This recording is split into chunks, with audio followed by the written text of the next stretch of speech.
ನಮಸ್ತೆ. ನಾನು ಧರಣಿ ವೆಂಕಟೇಶ್, ಸ್ಥಿರಾಸ್ತಿಗಳ ಜಿಲ್ಲಾ ಪತ್ರ ಬರಹಗಾರರು, ಮೈಸೂರು. ಇದನ್ನು ನಾನು ಯಾವ ವಿಷಯ ಮಾತಾಡ್ತಾ ಇದ್ದೀನಿ ಅಂದರೆ, ಮೈಸೂರು ವಿಶ್ವವಿಖ್ಯಾತ ದಸರಾ ಭಾಳ ಸಮೀಪ ಬರ್ತಾ ಇದೆ. ಆದರೆ ದಸರಾ ಮೆರವಣಿಗೆಗೆ ಹಾದು ಹೋಗುವ ಪ್ರಮುಖ ರಸ್ತೆಯಾದ ಸ್ಯಾಜವರ ರಸ್ತೆ ಸುಮ್ಮನೆ ಒಂದು ರೌಂಡ್ ಹಾಕ್ಕೊಂಡು ಬಂದರೆ ಯಾವ ಸ್ಥಿತಿಲಿದೆ ಅಂತ ನೋಡೋಣ. ಸಾಮಾನ್ಯವಾಗಿ ದಸರಾ ಪ್ರಾರಂಭ ಆಗ್ತಾಯಿದೆ ಅಂತಂದರೆ ಪ್ರಪಂಚದ ಎಲ್ಲ ಭಾಗಗಳಿಂದಲೂ ಜನರು ನಮ್ಮ ಮೈಸೂರಿಗೆ ಆಗಮಿಸ್ತಾರೆ. ಅದು ಸಹಜವಾಗಿ ಎಲ್ಲರಿಗೂ ಗೊತ್ತಿರೋ ವಿಷಯ. ಈಗ ಸಾಮಾನ್ಯವಾಗಿ ಏನಾಗಿದೆ ಅಂತ ಅಂದರೆ ನಮ್ಮ ಮೈಸೂರಿನ ಸ್ಯಾಜೂರು ರಸ್ತೆ ನಮಗೆ ಮೈಸೂರು ನಗರಕ್ಕೆ ಬಹಳ ಪ್ರಮುಖವಾದ ರಸ್ತೆ. ಇಲ್ಲಿ ನಮಗೆ 2 ಕಡೆ ಪಾದಚಾರಿ ಮಾರ್ಗಗಳು ಇರುತ್ತದೆ. ಇದರಲ್ಲಿ ನಾವು ನಗರ ಕೇಂದ್ರ ಗ್ರಂಥಾಲಯದಿಂದ ಹೊರಟ್ರೆ ನಿಮಗೆ 8 ಹೆಜ್ಜೆ ಹಾಕಿದ್ರೆ ಸಾಕು, ಒಂದೊಂದು ಟೈಲ್ಸ್ ಕಿತ್ಕೊಬಂದು ಹಳ್ಳಗಳಾಗಿರೋದು ಬಹಳ ಚೆನ್ನಾಗಿ ಕಾಣಿಸ್ತಿದೆ. ಅದನ್ನು ಇಲ್ಲಿ ನಾನು ಫೋಟೋ ಹಾಕಿದ್ದೀನಿ, ಅದನ್ನು ಗಮನಿಸಿ. ಅದೇ ಥರ ಈ ನಗರ ಕೇಂದ್ರ ಗ್ರಂಥಾಲಯದಿಂದ KR ಸರ್ಕಲ್ವರೆಗೆ ಸರಾಗವಾಗಿ ನಡೆದು ಬಿಟ್ಟರೆ ಬಹಳ ಹೆಮ್ಮೆ. ಆದರೆ ನಾವು ಎಲ್ಲಿ ಬೀಳ್ತೀವಿ ಅಂತಲೇ ಹೋಗಬೇಕು. ಯಾಕಂದರೆ 8 ಹೆಜ್ಜೆ 10 ಹೆಜ್ಜೆಗೆ ಒಂದೊಂದು ಕಲ್ಲುಗಳು, ಟೈಲ್ಸ್ಗಳು ಕಿತ್ಕೊಂಡು ಬಂದಿದೆ. ಅದನ್ನು ನಗರ ಪಾಲಿಕೆಯವರು ಯಾರೂ ಸರಿ ಮಾಡಿಲ್ಲ, ಅದನ್ನು ಹಾಗೇ ಬಿಟ್ಟಿದ್ದಾರೆ.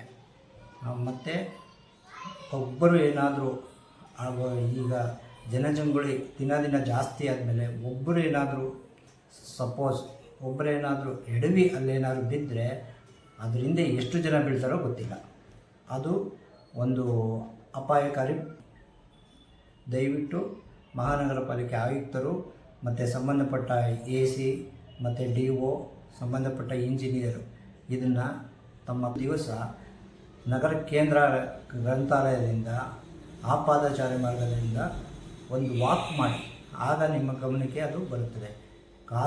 ನೀವು ಕಾರಲ್ಲಿ ಹೋಗಿ ಆ ಪಾದಚಾರಿ ಮಾರ್ಗ ಪರಿಶೀಲನೆ ಮಾಡಿದ್ರೆ ಯಾವುದೇ ಕಾರಣಕ್ಕೂ ಗೊತ್ತಾಗೋದಿಲ್ಲ. 8 ಹೆಜ್ಜೆ ಒಂದೊಂದು ಹಳ್ಳಗಳು ಕಾಣ್ತದೆ.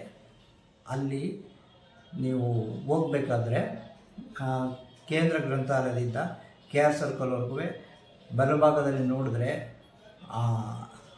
ಏನು ರಾಜಮಾರ್ಗ ಕಂಬಗಳು ಅಂತ ಹಾಕಿದ್ರೆ ಅದರ ಪಕ್ಕದಲ್ಲಿ ಟೈಲ್ಸ್ಗಳು ಕಿತ್ಕೊಂಡು ಹೋಗಿದೆ, ಕೆಲವು ಕಾಣ್ತಾನೇ ಇಲ್ಲ. ಹಳ್ಳಗಳು ಮಾತ್ರ ಎಲ್ಲರಿಗೂ ಕಾಣುತ್ತೆ. ಅದು ಬೆಳಿಗ್ಗೆ ಮಾತ್ರ. ಸಂಜೆ ಆದರೆ ಈ ನಗರ ಕೇಂದ್ರದಿಂದ DAC ಅಂತ ನಾವು ಏನು ಹೇಳ್ತೀವಿ ಅಲ್ಲಿವರೆಗೆ ಒಬ್ಬರು ಮುಖ ಒಬ್ಬರು ಕಾಣದಷ್ಟು ಕತ್ತಲೆ ಇದೆ. ಅದನ್ನು ಇದುವರೆಗೂ ಯಾರೂ ಗಮನ ಇಟ್ಟಿಲ್ಲ.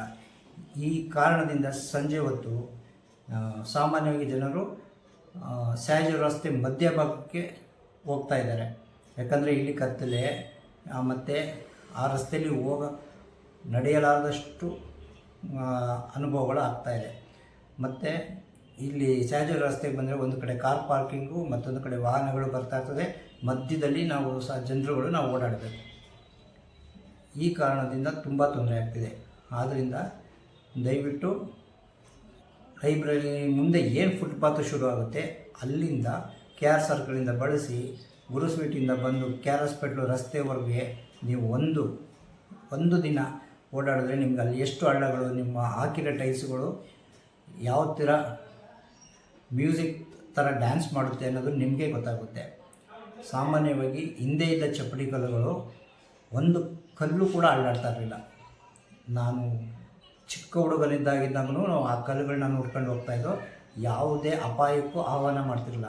ಆದರೆ ಈಗ ನೀವು ಹಾಕಿರೋ ಟೈಲ್ಸ್ಗಳು ಅಳವಡಿಸಿರೋದು ಯಾವಾಗ ಯಾರು ಬೀಳ್ತಾರೆ, ಯಾರಿಗೆ ತೊಂದರೆ ಆಗುತ್ತೆ ಅನ್ನೋದು ಗೊತ್ತಾಗೋದಿಲ್ಲ.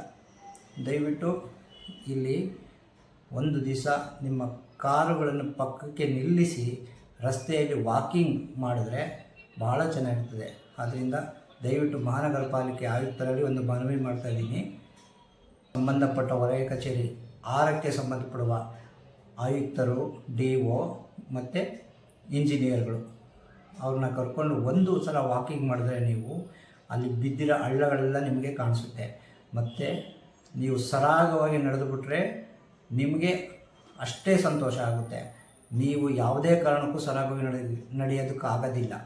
ಯಾಕಂದರೆ ಒಂದು ಕಾಲು ಮುಂದೆ ಇಟ್ಟರೆ ಇನ್ನೊಂದು ಕಾಲು ಕೆಳಗಡೆ ಹೋಗ್ತಾ ಇರ್ತದೆ, ಮೇಲ್ಗಡೆ ಬರ್ತಾ ಇರುತ್ತೆ. ಯಾರು ಎಲ್ಲಿ ಬೀಳ್ತಾರೆ ಅಂತಲೇ ಗೊತ್ತಾಗೋದಿಲ್ಲ. ದಯವಿಟ್ಟು ಈ ವಯೋವೃದ್ಧರು, ಮಹಿಳೆಯರು, ಮಕ್ಕಳು ಈ ಹಳ್ಳದಲ್ಲಿ ಮಕ್ಕಳು ಬಿದ್ದರೆ ಕಾಣೋದೇ ಇಲ್ಲ. ಒಂದೊಂದು ಟೈಲ್ಸು ಎದ್ದು ಬಂದಿರೋದ್ರಿಂದ ಒಂದು ವೇಳೆ ಕತ್ಲಿನ ಮಕ್ಕಳು ಬಿದ್ದರೆ ಫುಲ್ ಒಳಗಡೆನೇ ಬೀಳ್ತಾರೆ, ಅಷ್ಟು ಆಳಗಳಿದೆ. ದಯವಿಟ್ಟು ಈ ದಸರಾ ಪ್ರಾರಂಭ ಆಗುವ ಮುಂಚೆ ತಾವು ಇದೆಲ್ಲನೂ ಸರಿಪಡಿಸಬೇಕು. ಯಾವುದೇ ಅನಾನುಕೂಲ ಆಗದ ರೀತಿ, ಅನಾಹುತ ಆಗದ ರೀತಿಯಲ್ಲಿ ನೋಡಿಕೊಳ್ಳಬೇಕು ಅಂತ ಈ ಮೂಲಕ ತಮ್ಮಲ್ಲಿ ಕೋರ್ತೇನೆ.